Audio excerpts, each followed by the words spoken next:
মুঘল বাদশাহ জাহাঙ্গীর নাকি কাশ্মীর নিয়ে একদা বলেছিলেন, আগার ফেরদৌস বার রুয়ে জমিন আস্ত হামিন আস্ত হামিন আস্ত হামিন আস্ত।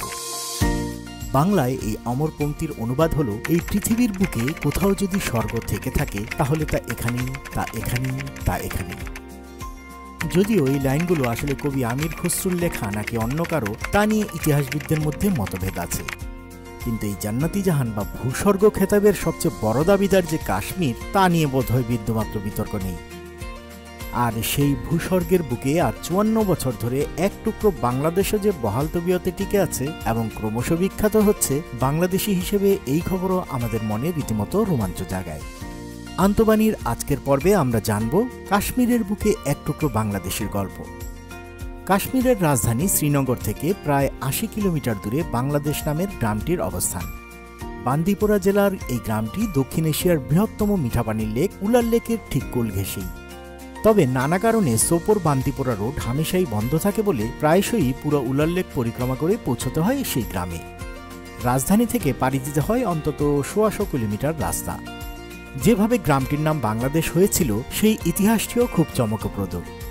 1971 সালের শীতে এক ভয়ঙ্কর অগ্নিকাণ্ড হয়েছিল জুরিমাঞ্জ গ্রামে। সেই অগ্নিকাণ্ডে প্রায় পুরো গ্রামটাই পুড়ে ছাই হয়ে যায়।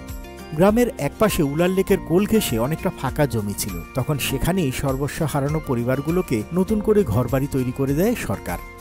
এরপর প্রশ্ন ওঠে, নতুন এই জনপদটা তো জুরিমাঞ্জ থেকে বেশ খানিকটা দূরে, তো এই গ্রামের নাম কি দেয়া হবে?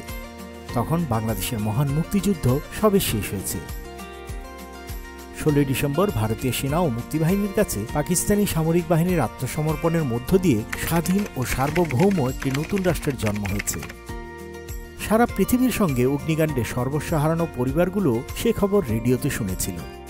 নতুন করে সব শুরু করার স্পৃহা ও নবীন রাষ্ট্রকে সম্মান জানাতে নতুন গ্রামটির নামও দেয়া হবে বাংলাদেশ। এমনটাই সেদিন স্থির করেছিলেন ওই জনপদের বাসিন্দারা। বাংলাদেশের নামে গ্রামটির নামকরণের মূল আইডিয়াটা কার, এটা নিয়ে অবশ্য দুরকমের ব্যাখ্যা আছে। কারো কারো মতে সে সময়কার জম্মু ও কাশ্মীর সরকার মুখ্যমন্ত্রী সৈয়দ মীর কাসিম পরামর্শ দিয়েছিলেন নতুন গ্রামটির নাম বাংলাদেশ রাখা হোক, আর গ্রামবাসীরা সানন্দে সেটা মেনেও নিয়েছিলেন।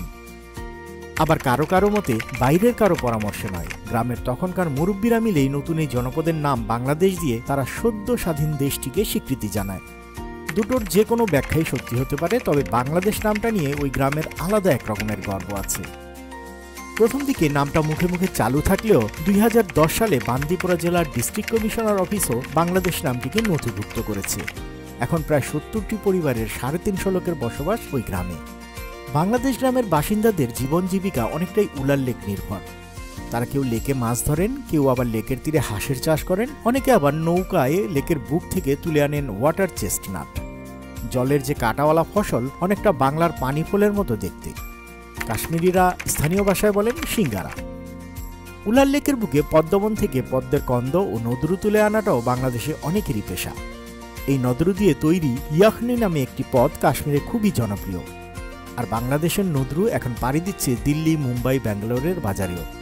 এছাড়াও অসীম সম্ভাবনাময় উলার লেককে ঘিরে পরিবেশ সংরক্ষণ ও পর্যটন প্রসারের উদ্যোগও নেওয়া হয়েছে। Wular conservation and management authority সরকারি অর্থায়ন আর বেসরকারি সহযোগীদের নিয়ে তারা নতুন করে আঁকছেন উলার লেকের চালচিত্র। জুরিমাঞ্জ, বাংলাদেশ, ওয়াতলাব গ্রামগুলোকে ঘিরে উলারের তীর ঘেঁষে তৈরি হচ্ছে একটি আধুনিক বুলেভার্ড। ইতিমধ্যে লেকের বুক চিরে তৈরি হয়েছে প্রায় 200 মিটার লম্বা একটি বোর্ডওয়াক, যেটির উপর দিয়ে হেঁটে চলে যাওয়া যায় একদম উলারের বুকে। বাংলাদেশ গ্রামের বাসিন্দারা এই বোর্ডওয়ার্কেরই নাম দিয়েছেন ভিউ পয়েন্ট। ভিউ পয়েন্ট খোলার পর থেকে ভারতের নানা প্রান্ত থেকে তো বটেই, পৃথিবীর অনেক দেশ থেকে বিপুল পরিমাণ পর্যটক প্রতি বছর ভিড় জমাচ্ছে বাংলাদেশে। সব মিলিয়ে সুদূর উত্তর কাশ্মীরের এক প্রান্তে সুবিস্তীর্ণ উলার লেকের তীরে একদা অপরিচিত বাংলাদেশ যেন সম্প্রতি নতুন জীবন পেয়েছে। প্রতিবেশী দেশের নামে নামাঙ্কিত গ্রামটির নাম ডাক ছড়িয়ে পড়েছে দূর দূরান্তে। আর নামের কারণেই 1000 মাইল দূরে থাকা ওই বাংলাদেশের বাসিন্দাদের প্রতি আমাদের ভালোবাসা।